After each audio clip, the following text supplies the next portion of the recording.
hated for the I people that- still am a major star from the standpoint of my past career. I'm never going to have as many parts anymore at this age. We arrived in a courtroom in Maine to do with the custody of our daughter Barbara. I hated her so much that I forgot who I was. That was the final sentence Bette Davis uttered in her interview with Vanity Fair in 1988, just a year before she died. At the time, Bette was 81. She sat by the window of her small Beverly Hills apartment, gazing into the sunset, and began to speak slowly, wearily, yet without evasion about the final truth of the woman she had spent her entire life both envying and being unable to escape, Joan Crawford. It was a confession, a curse, and a truth that Hollywood never dared to acknowledge, the thing that haunted these two queens for more than half a century, turning their fame into a battlefield. So why did it take Bette Davis until the age of 81 to finally reveal these things? And what made her believe that even after Joan Crawford's death, their war was still not over? Let's find out. And perhaps to understand the bitterness behind every word of "I hated her so much that I forgot who I was," we have to go back to 1933 to where it all began, where Bette Davis first learned that in the glittering world of Hollywood, betrayal doesn't come from your enemies, but from the colleagues who get the loudest applause. In 1933, Hollywood was basking in the golden glow of the talkie-era flashbulb-lit parties, white powdered faces, and crimson lips, contracts sealed with champagne. Amid all that, 25-year-old Bette Davis from Massachusetts had just been chosen by Warner Bros. To star in Ex-Lady. It was a golden opportunity, the turning point that could put her on the same level as A-list goddesses like Jean Harlow or even Joan Crawford herself. The night before the premiere, Bette could hardly sleep. She wrote a letter to her mother. "Tomorrow you'll see my face on every front page in Los Angeles. I won't be a nobody anymore." She folded the letter, placed it on her dressing table, her eyes shining with hope, certain that her destiny was about to change. But the next morning, when her assistant brought in the Los Angeles Times, her voice caught in her throat. There was no mention of Ex-Lady on the front page, no photo of Bette, not a single line about the premiere. Instead, 4 full columns screamed in bold print, "Joan Crawford divorces Douglas Fairbanks Jr. MGM Queen cries through the night."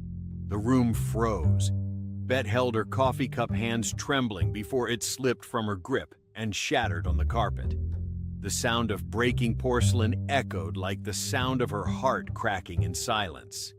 All morning, no one on the production dared say a word. By noon, Bette's manager, Howard Greer, walked in and laid a telegram on the table sent from a reporter friend at MGM. It read simply, "Divorce story, submitted to newsroom at midnight by Crawford's assistant." Bette read it again and again, then gave a faint, bitter smile. "I see. Around here, if you want a good premiere, you'd better pick the right day." That evening, instead of attending the gala, she sat alone in her room at the Hollywood Roosevelt Hotel, staring out the window toward the glowing MGM sign across the boulevard. A light drizzle fell, reflecting the neon shimmer, and in that moment, Bette realized Hollywood wasn't just a stage. It was a battlefield. 30 years later, in a 1963 interview when asked about the Ex-Lady premiere, she simply replied, "That was the day I learned what betrayal felt like." Years afterward, a veteran journalist from The Hollywood Reporter revealed in his memoir, Joan Crawford sent 3 major Los Angeles newspapers each a Cartier diamond bracelet in exchange for printing her divorce story on the front page the same morning Warner Bros. Was releasing Ex-Lady. The story was never confirmed, but everyone in the industry knew one thing: Joan never let anyone else steal the spotlight, especially a girl who hadn't yet learned how to smile for the camera.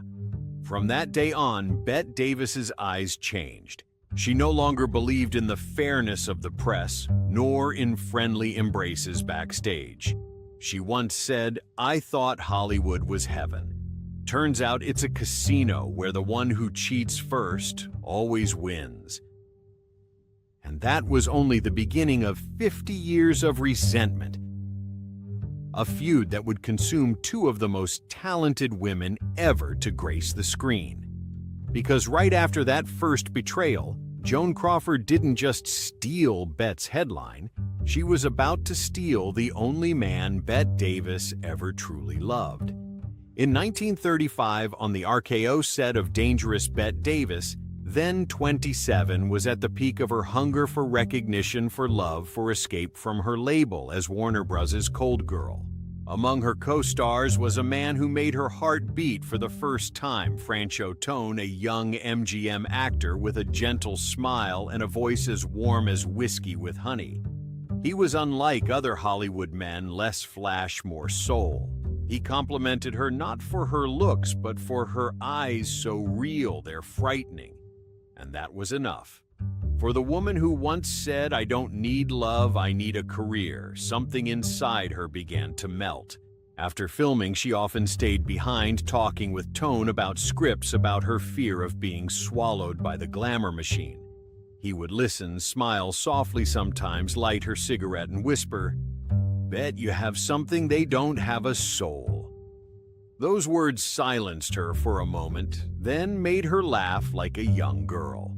Every night she waited for his familiar knock, sometimes just to share a cup of black coffee in her small room at the Roosevelt. Later she would recall, "I truly believed that if there was ever a man who understood me, it was him." But in Hollywood, every sweet story has someone listening behind the door. And this time, that listener was none other than Joan Crawford, the reigning queen of MGM, then 30 years old, powerful, experienced, and dangerous as a panther that knows how to hide its claws. Joan saw Franchot Tone at a Beverly Hills party and with one glance decided, "He will be mine." Somehow, the things Bette shared about her romance, the late-night coffees, the shy glances, reached Joan's ears.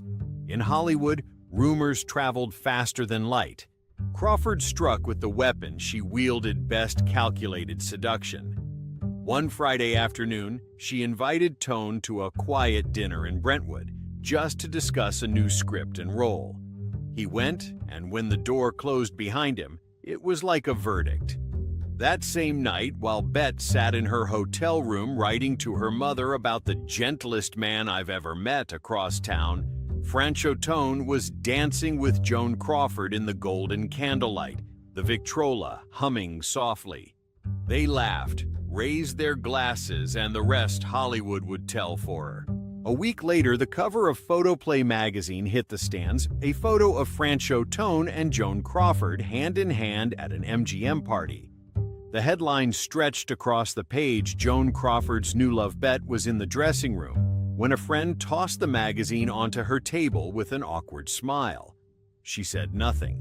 She just stared at the picture, silent, then folded the magazine and threw it into the trash. That afternoon, she vanished from the set. No one knew where she went. Later, a colleague recalled, "She didn't eat for 3 days.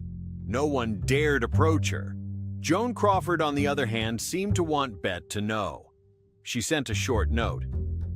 "Franchot speaks of you often. He truly admires you." A line so elegantly cruel it glittered like cut glass. Bette kept the letter in her drawer, tore it in half, then taped it back together as if unable to let it go. Years later, when asked about Franchot Tone, she said, "Only I won the role, but she won my heart." On October 11, 1935, Joan Crawford and Franchot Tone married in her Brentwood home. The press called it the wedding of the year. Bette sat alone in her small Burbank apartment, a photo of Tone smiling in front of her. That same day, she received 2 telegrams, one from the Academy announcing her Best Actress win for Dangerous, and one from a Variety reporter breaking news of the wedding. She just laughed softly. I won the Oscar, she won the man. Fair enough. According to The Hollywood Reporter in 1988, on the couple's first anniversary in 1936, Bette Davis sent a wreath of pure white funeral lilies to Crawford's Brentwood mansion. The small card read, "In memory of what died in me." The mailman later said Crawford looked at the card for a few seconds, then smiled faintly. She still hasn't learned how to lose. But in truth, that moment marked the beginning of a war with no end. Bette would never forget standing before the mirror, the strong woman Hollywood adored, now seeing the reflection of someone defeated in a game that was never fair. From then on, Joan Crawford was no longer a colleague in her eyes, but a ghost that followed her through every role, every smile, every time the lights came on. Bette Davis would later say, her voice low and distant as if speaking to herself, "If I hadn't met Franchot Tone, maybe I wouldn't have hated her so much. But maybe if she hadn't existed, I would never have learned how to fight." That was only the second chapter in a lifetime of jealousy and wounds between two queens. Because after stealing Bette's man, Joan Crawford wasn't finished. Hollywood was about to witness a new game where every bouquet of flowers came laced with poison. The stolen love of 1935 might have seemed the peak of their feud. But for these two women, the battlefield never closed. Nearly 8 years later, when Joan Crawford's fame at MGM was fading, fate arranged for them to collide again, not on screen, but under the same studio roof. In early 1943, Hollywood buzzed with news that Joan Crawford had left MGM after nearly 2 decades. Variety and the Los Angeles Examiner headlined "MGM Queen Falls, searching for a new home." Just 2 months later, Warner Brothers announced an exclusive contract with Crawford, placing her under the same roof as Bette Davis, the studio's reigning treasure. The news spread like wildfire. Reporters called it the most dangerous experiment in studio history. Two women who couldn't share the same sky now forced to share the same lot. When Joan arrived at Warner for her publicity photos, the corridors were eerily quiet. No one wanted to be caught between those two forces of nature. The next morning, Bette received a bouquet of white orchids and a handwritten note, "To my dear sister at Warner. I hope we can start anew. Fondly, Joan." Reading the signature, Bette's lips curled into a cold smile. She scribbled a few words on a small piece of paper, folded it neatly, and told her assistant to return the flowers to Brentwood.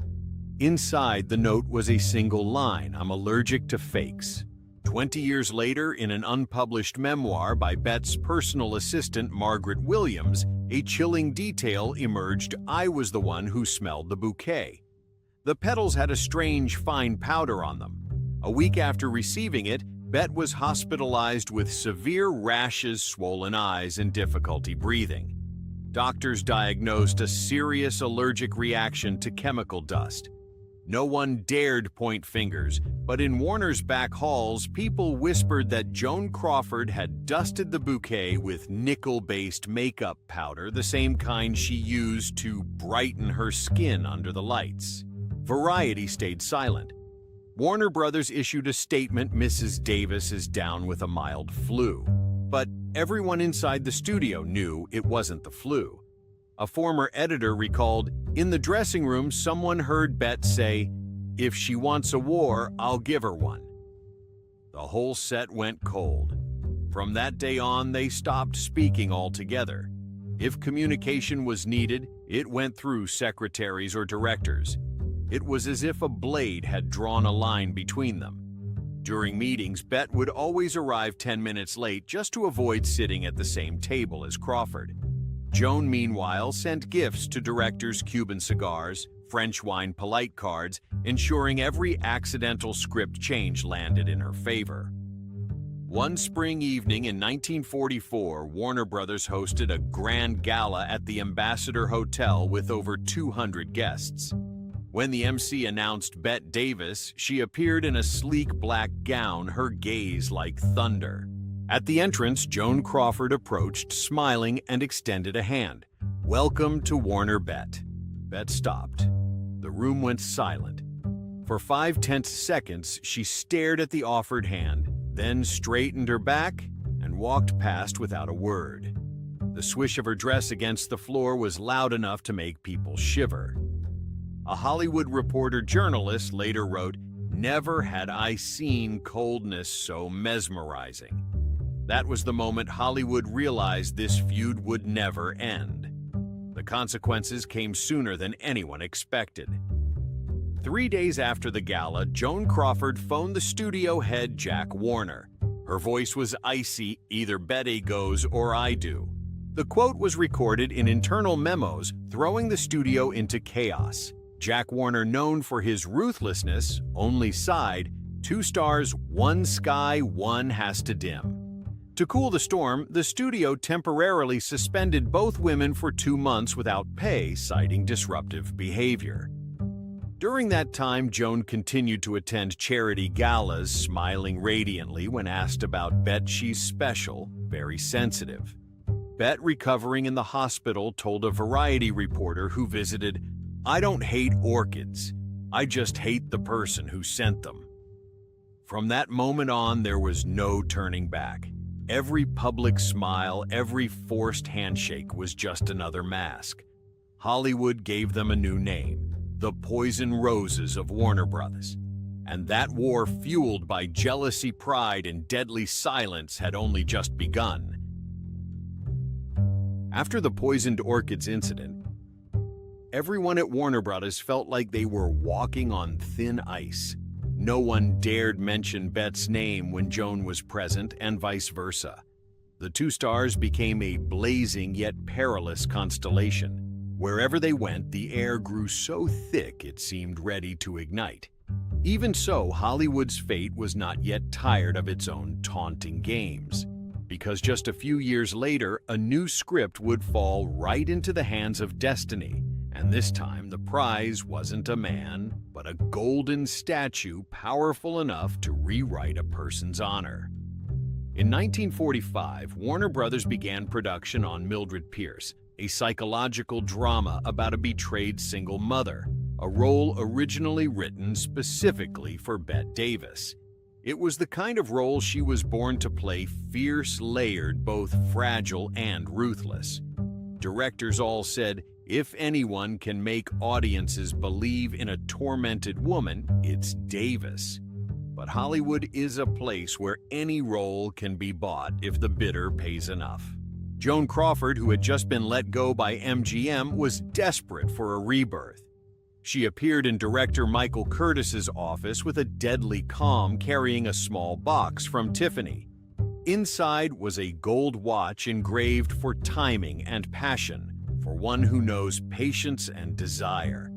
Curtis later recalled that Crawford's eyes both pleaded and commanded. 3 days later, he changed his mind. The role of Mildred Pierce went to Joan Crawford. The news hit Bette like a knife. At the press conference, when a reporter asked if she regretted losing the role, Bette shrugged, "A betrayed mother. It suits her. It wasn't a joke. It was the first stab in a new war." Mildred Pierce premiered in late 1945 to thunderous success. Variety called it Joan Crawford's second baptism. Theaters in New York hung her photo in a black dress with pained eyes, a victorious smile. Hollywood buzzed Joan was back. When the film was nominated for Best Actress, Bette smirked at a party and said, "If awards are given for acting, I'm not worried. If they're given for jewelry, I've already lost." On the night of March 7, 1946, at Grauman's Chinese Theater in Los Angeles, the Oscars took place. Joan Crawford feigned a severe flu and stayed home. Yet her suite at the Ambassador Hotel glowed all night. When the MC announced, "And the Oscar goes to Joan Crawford," Mildred Pierce, she rose from bed, threw on a white fur robe, and swept down to the lobby with flawless makeup, as if she'd known the result all along. Bette Davis was absent that night, but 3 days later, Life magazine received an anonymous photo, an Oscar tossed in a trash bin beside a broken wine glass cigarette butts, and a scrawled note award of the year for the one who knows how to buy, not act. No signature was needed. All of Hollywood knew who sent it. In a final 1988 interview, Bette admitted she was the sender. "I did it because I believe she bought that statue. She didn't win for talent, she won for diamonds." According to Bette, before the ceremony, Joan Crawford had gifted Cartier bracelets to 2 Academy members. No one ever proved it, but the rumor spread like a virus. The Hollywood Reporter ran the headline, "The Golden Statue Smells of Diamonds." Variety published a wry editorial, "A performance worthy of an award, unclear whether on film or off." A logistics staffer for the Oscars later wrote in his memoir, "After the ceremony, Crawford requested a police escort out of backstage, saying, 'Get me out of here before Bette arrives.'" The line swept through Hollywood and became immortal lore. From that moment, their war was etched into film history, not mere jealousy, but a curse of fame. Bette Davis once whispered to a close friend, "If she wants the statue, let her keep it. I'll take her soul on screen." No one expected that a few years later that vow would come true. For the first time in 2 decades, Bette Davis and Joan Crawford would be cast in the same film, and this time, real blood would be spilled. In 1962, Hollywood was shedding its skin.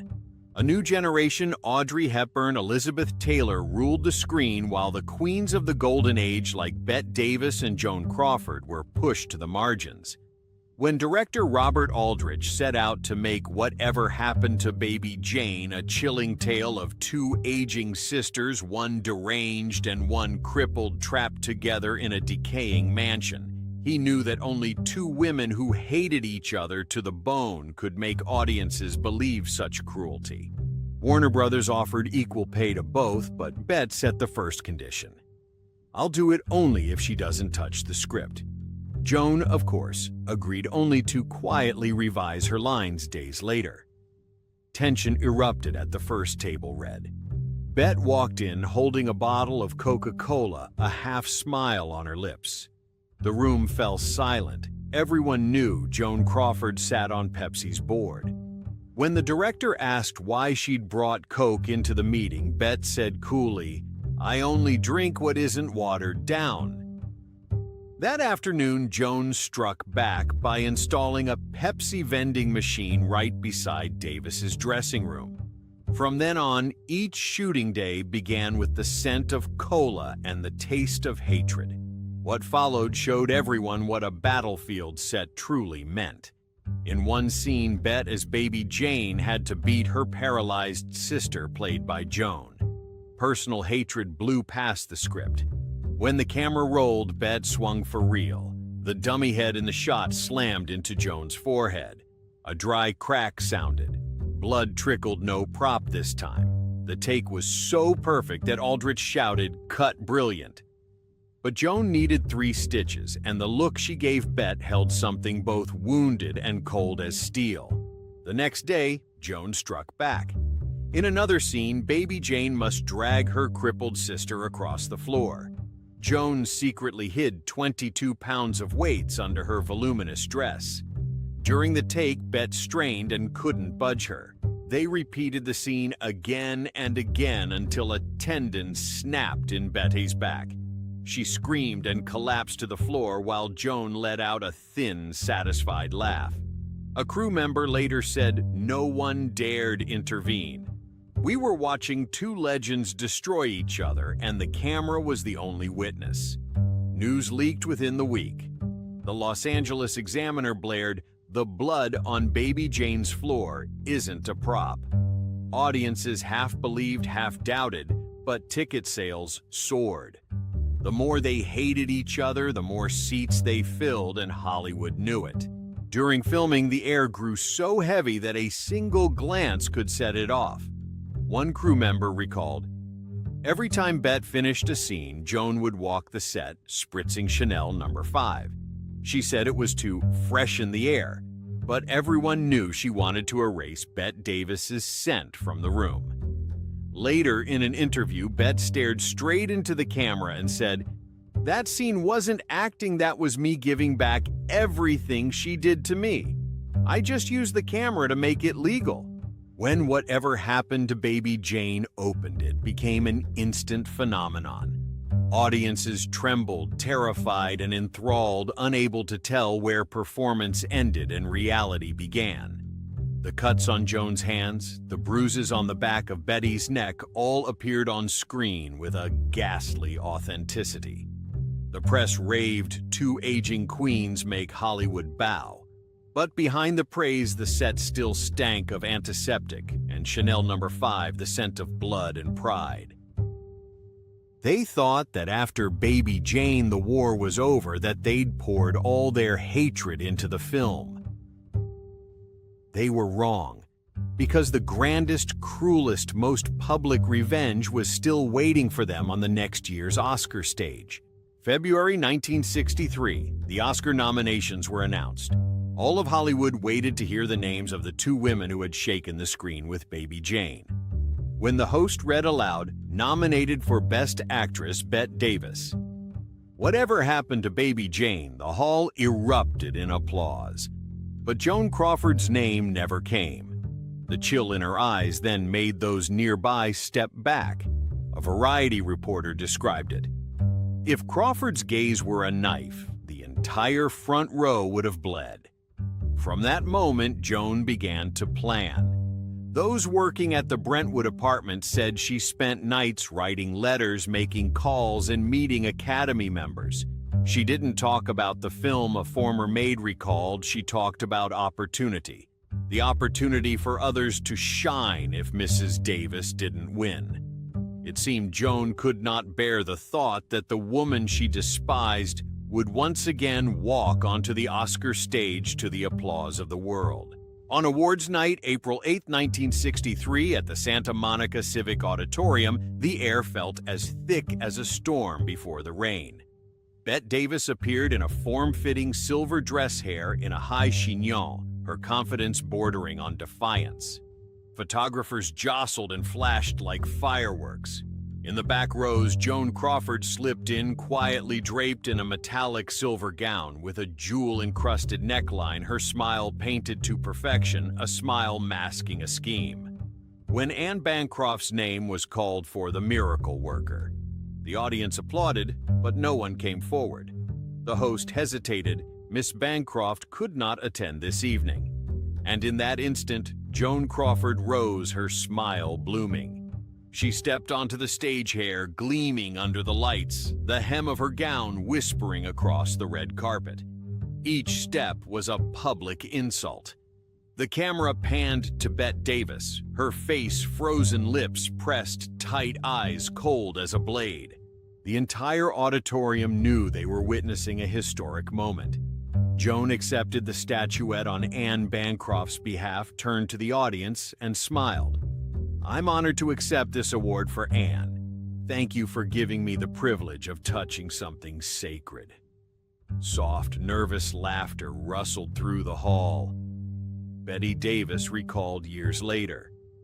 "When she hugged that statue, I nearly got up to slap her across the face right there on stage. But then I understood she only wins if I react."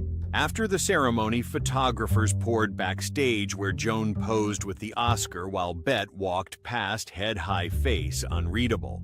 A Life magazine cameraman captured an image that chilled everyone, Joan beaming, and behind her, Bette staring, eyes dry and blazing, as if looking at the person who had killed something inside her.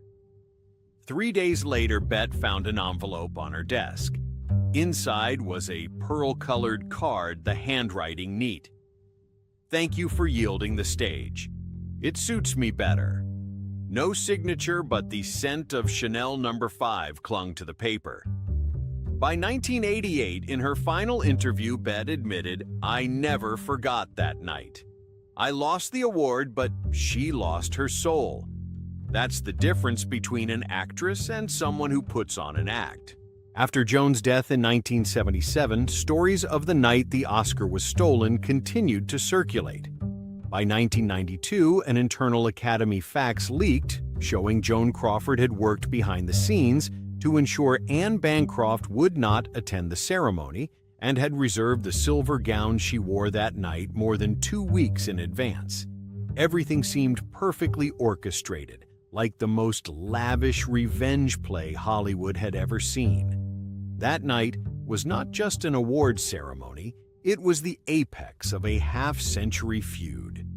When the lights went out, Bette Davis left the hall in silence. But inside her, a new vow was formed.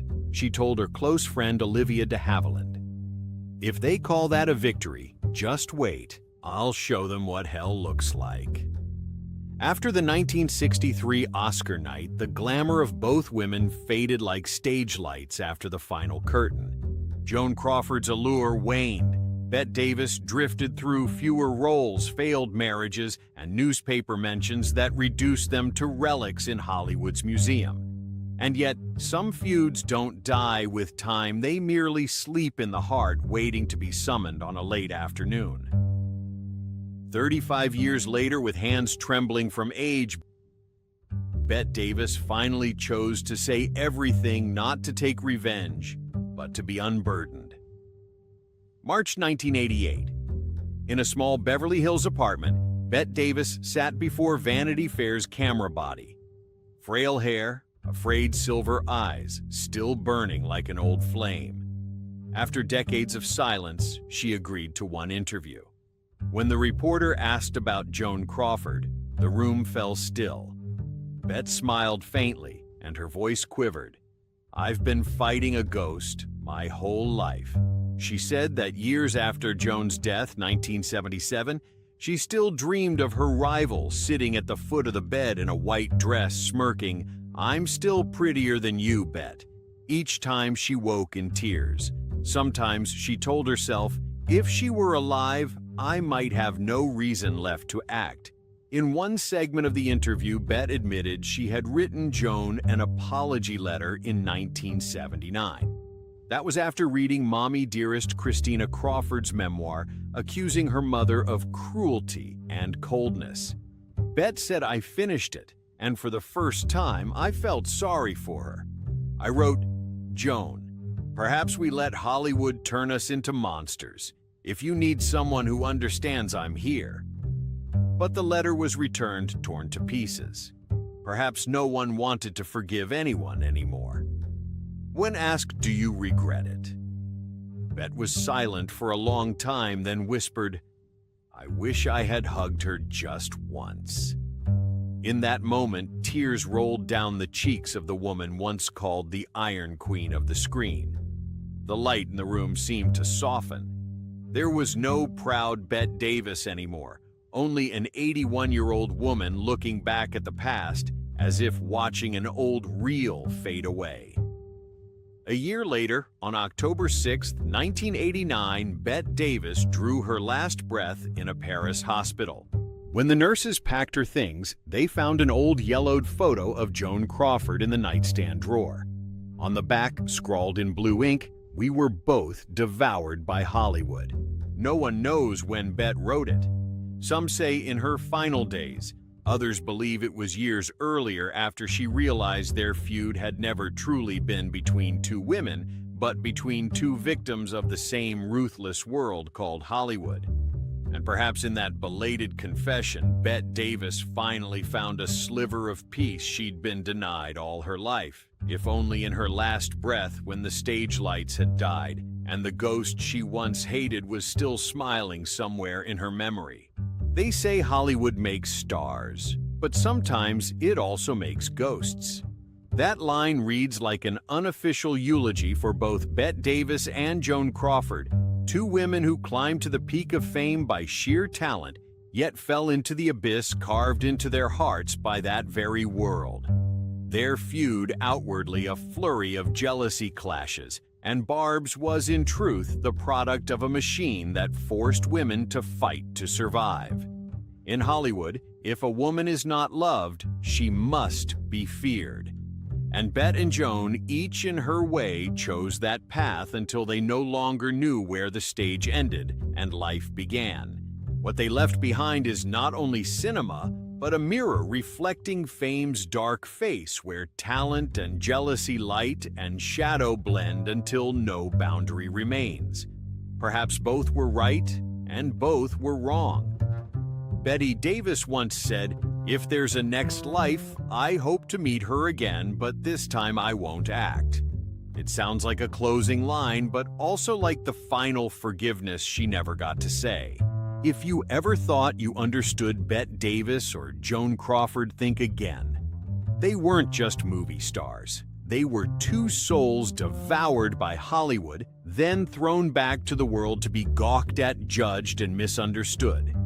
And if after hearing their story, your heart is still pounding, don't catch your breath, because the truth, like the lives they lived, is always crueler than we imagine. If this story made you see Hollywood in a different light, leave a like, subscribe, and turn on the notification bell so you won't miss the next untold confession secrets and hidden corners of its legends. Because behind every smile on the silver screen, there's always a crack, and we're here to tell you what lies beneath the glitter.